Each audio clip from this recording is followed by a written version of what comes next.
opening soon, follows the true story of a restaurateur's vision from concept to opening night.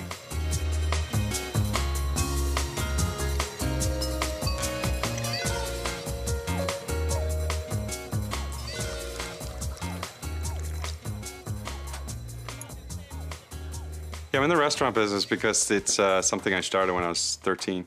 My father owned a feed mill, and I worked lifting 100-pound bags and giving them to the farmers every Saturday morning. Well, before that, I was a dishwasher in the local restaurants.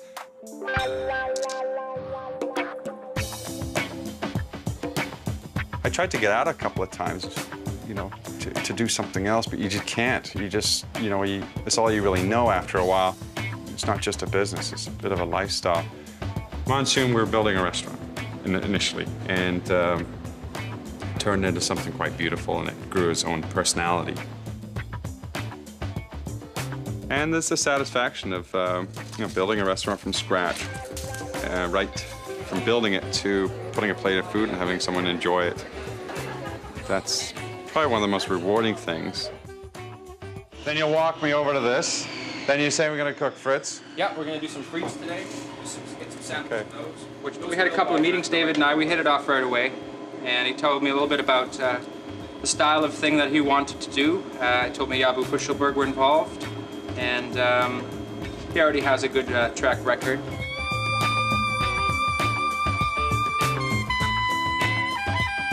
And for me, that was enticing enough to come on board.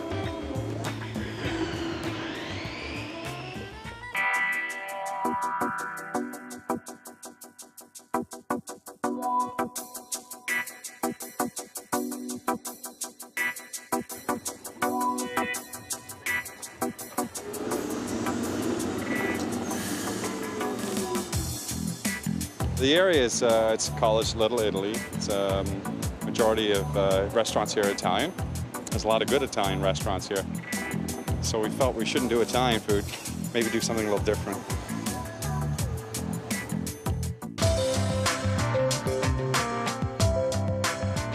The idea is French cuisine, and something that I've always liked. And in my travels, I mean, it's the most, I guess it's the most popular cuisine in the world, really. That I just kind of want to take a step back, and I feel that the market's ready for something simple again, and just simple food on plates. Nothing fancy, reasonable price. The way the designers work with us is we start building and they start designing right behind us. So things are changing all the time. We're constructing a huge panel of light that's made up of hundreds of thousands of etched tiles, glass tiles. That'll be backlit. So it'll give a very warm feel to this area. And leading into the back, this is kind of the main dining hall, I like to call it, with, if there is a kind of a finer earth dining in here, it'll be back here. The prices won't be any higher, the menu will be the same, but this is the special occasion room. We'll have the big chandelier hanging down, and banquettes all the way around. A very nice warm feel back here, very dark. We do a lot of the work ourselves, so we're not introducing contractors to the job. And doing it ourselves also gives the flexibility to change at the last minute if we wish.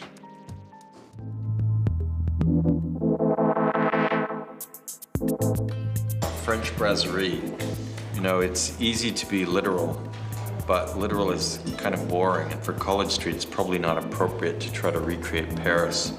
So what our notion is to take a sort of modernist view on it without losing the principles of what a brasserie means. There's lessons to be learned from the traditional brasserie that need to be respected if we're going to interpret it into something new. For example, the use of red that is prevalent, red and golds and natural woods. Playing with that red color, I think that's the most intense color in the whole scheme, and that's what we reserve that for the back, the rear of the whole restaurant, the back room, so it pulls people in. You have an interesting chandelier that's taken an old space and putting a very modern thing against it, so you have that juxtaposition. You can go so far ahead of yourself with concept, people just won't get it. Right. You will, but who cares?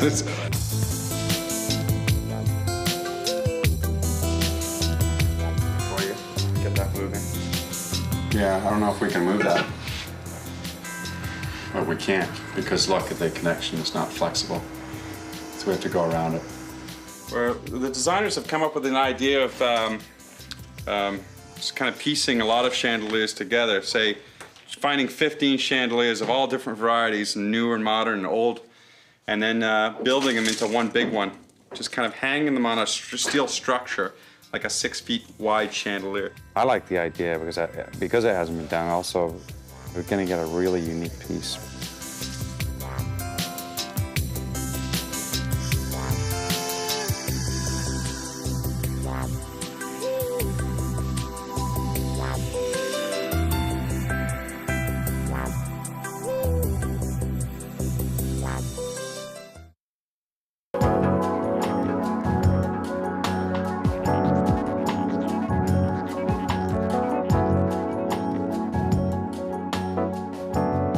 Well, it's Monday morning. I'm expecting an electrician. He hasn't shown up. I haven't heard from him. I've left him several messages. My drywall crew is supposed to start this morning. Haven't heard from them.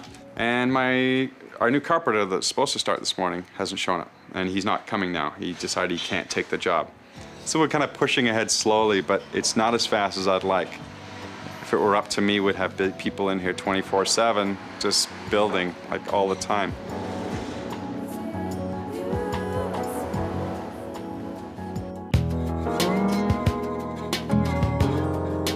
Six of one, half dozen of another. I guess my point is this: we've got $39.84 for the brick veneer. What's that costing? 39. The brick veneer is costing us. What did it cost? I mean, $1,050. $1,050. Okay. Well, I thought it was. It doesn't just matter what I think. It's $1,050 the brick veneer. That was the final. Okay. Then, because we had it at $6 a square foot. Remember, I found it. It's a long story, but I found it for $250 a square foot. Great, I got a great deal. Great. Okay. So, okay.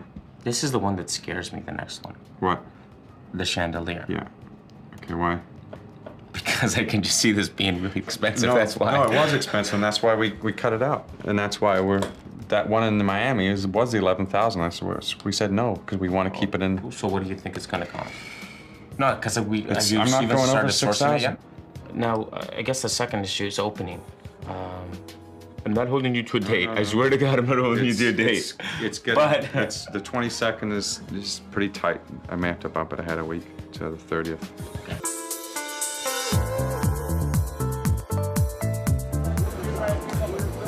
We're here at Sansi's in Kensington Market, where we buy most of our produce, and we've come to have a look at some of the things. We want to see what's in the back and see what things we're going to order and what we're going to get throughout the week, what we're happy with and what we're going to pass on. This is where we put it all together for you guys when you're telling us what you want. Yep. Okay? Look at those. Those are just beautiful. I wonder who's playing with the genetics on that. Huh? Very nice. You like a few of those with the duck or with maybe the lamb or something? You could do one with the lamb or maybe shoot the rabbit. Just braise them slightly, boil them, and put them back into it. Quite interesting. And the shallots, you can stock up on these babies. In the French cooking, we've got shallots in almost every single dish. Where you're going through shallots like Italians go through garlic. Watercress, Andy watercress Anjou pain with a gray J bleu. The sweetbreads with roasted rosemary and smoked bacon, escarole. That would be hot. The items on the menu, they're not new. They've been around for a long time, but late 80s and 90s, it seems like everyone is going towards fusion and mixing Asian ingredients and having crispy garnishes standing up 2 or 3 feet on a plate. And a few people are doing it well, quite a few are not doing it well, and it's by no means original anymore in the city. So kind of oddly enough, we're going back to really old style food, and it's almost original to be doing that.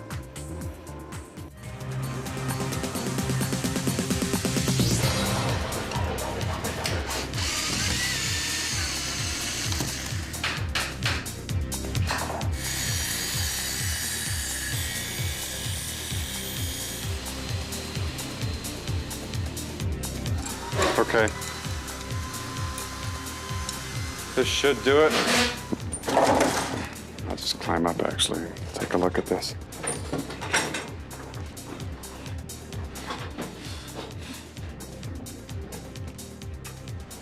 Yeah, it's not budging at all.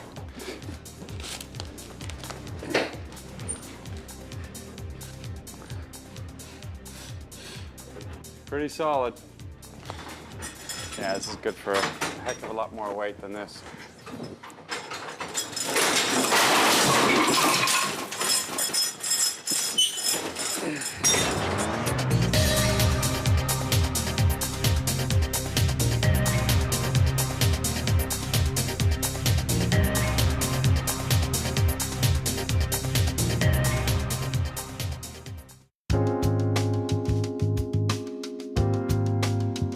Brasserie X is located in the Little Italy district of Toronto, Canada. This area is renowned for its trendy and intimate European atmosphere. The restaurant is open 7 days a week. Hours of operation are 5 p.m. to 2 a.m. They serve a late-night menu Tuesday to Saturday from 11 p.m. to 1 a.m. Brasserie X offers a prix-fixe menu, which includes an appetizer, entree, and dessert. Before 7 p.m., the prix-fixe menu costs $19, but after 7, it jumps to $29. Starters range from $7 to $10. Entrees are $18 to $30, and all desserts are $7. The signature dish at Brasserie X is the riz de veau. It consists of sweetbreads wrapped in bacon, served on a bed of endive and rosemary. The price is $7.95.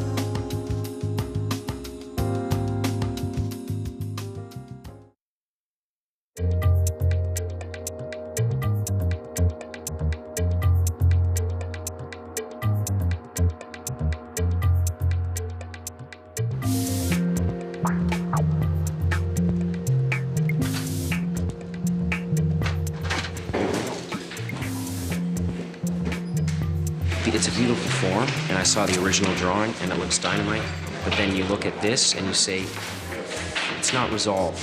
Yeah. It looks like it was rushed, and there wasn't quite enough time. No, I think we need Looks to like adjust it a bit, you know, bring it Even the in. materials, because the fact that you can see the wire on the backside. I think that's whimsical that way, though. I think Really? it goes with I don't dig it. No. You know what, Daniel? You put it up, and I'm like, is there going to be more happening to this? I don't know what else you would do to it to change the look of it. No, I mean for the magnitude and the feeling you get from this room, and then to sit and look up and see that wire, it kills my mood. It does. It really does. Well, we're going to take it down. We're going to cover his costs, so you can start taking it down anytime.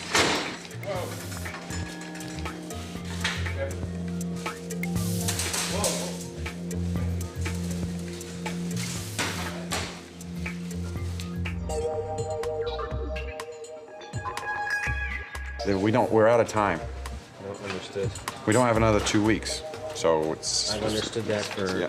the last 4 I know. weeks. It's important. We can't keep waiting for perfect circumstances, Seth. No, I realize that. Like, there is no such thing. Construction has to be ready for Wednesday. Is that cool? I certainly hope so.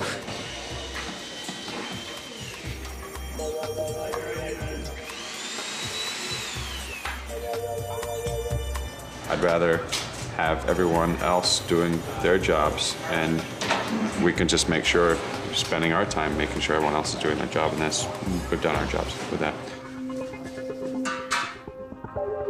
Take it downstairs. Yeah. They're like a rocket. I've seen one tip over and break.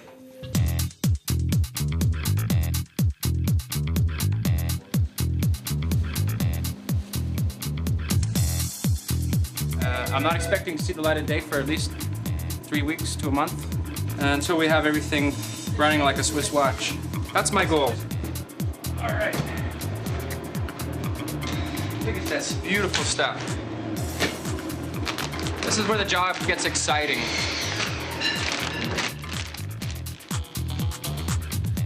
Budget over by quite a lot, about 40%, which is a big chunk. But where I went over was underestimated was the labor costs for the staff and the tradespeople.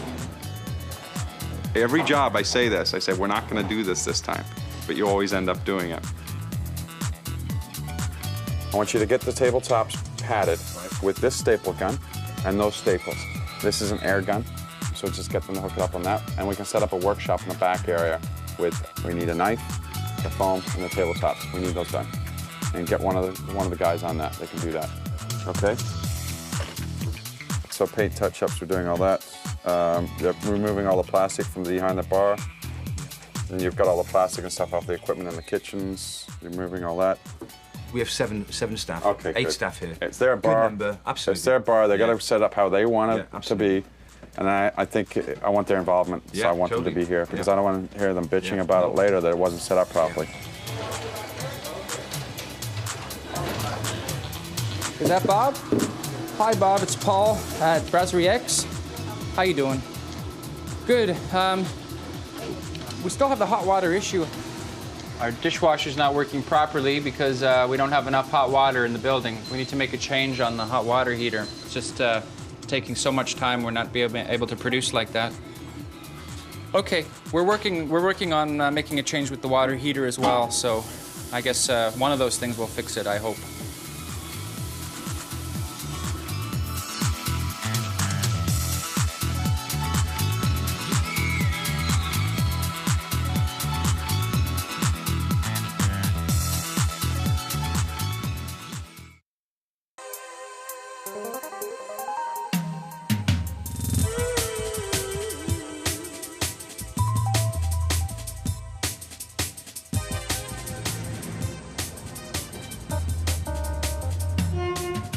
David? What do you think? Chandelier number 3, David. Well, I like this one. I like the way we're going with it. It's nice. As long as Dennis doesn't make it into a pumpkin, we're all happy. Dennis, the weight of the world is on your shoulders. The challenges today are really finding our rhythm. My kitchen staff, they're not trained yet, so between myself and Frederick and my sous chef Janet, we're basically scrambling to get everyone up to speed to deal with the numbers. We're not set up. We're far from it. It's not perfect. The bathrooms are filthy. I'm gonna go down there and clean them right now. Everything has to be perfect. Tables can't be wobbly. We have to go through everything with a fine-tooth comb and make sure everything lines up. I got the list here of everything we need. David's gonna go put it on. Press over, yeah. We'll just pick everything, and he'll go pay for it.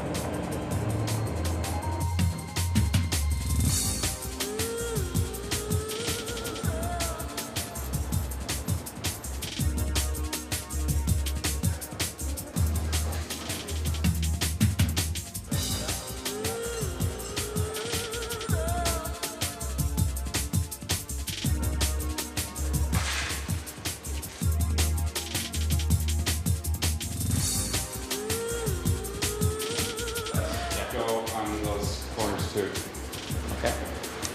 Yeah, that just finishes those off. This is like, gets done again this weekend? This guy's been at it all day and all night, I know.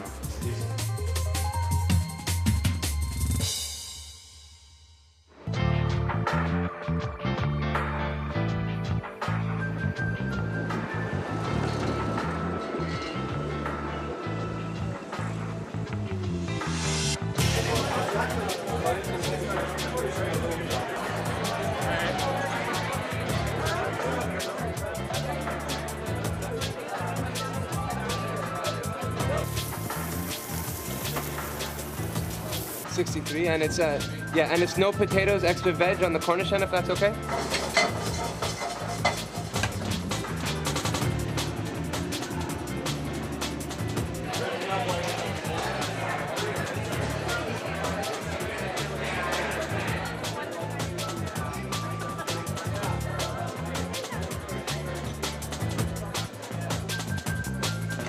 This is medium then? Medium safari.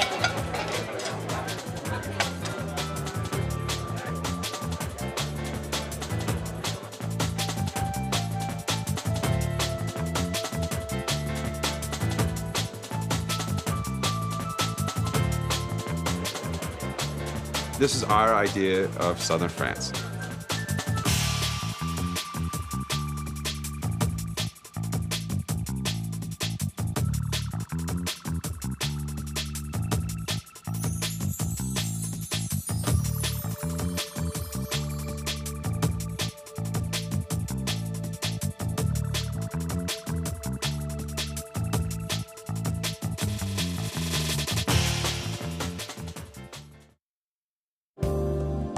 Find more at fineliving.com.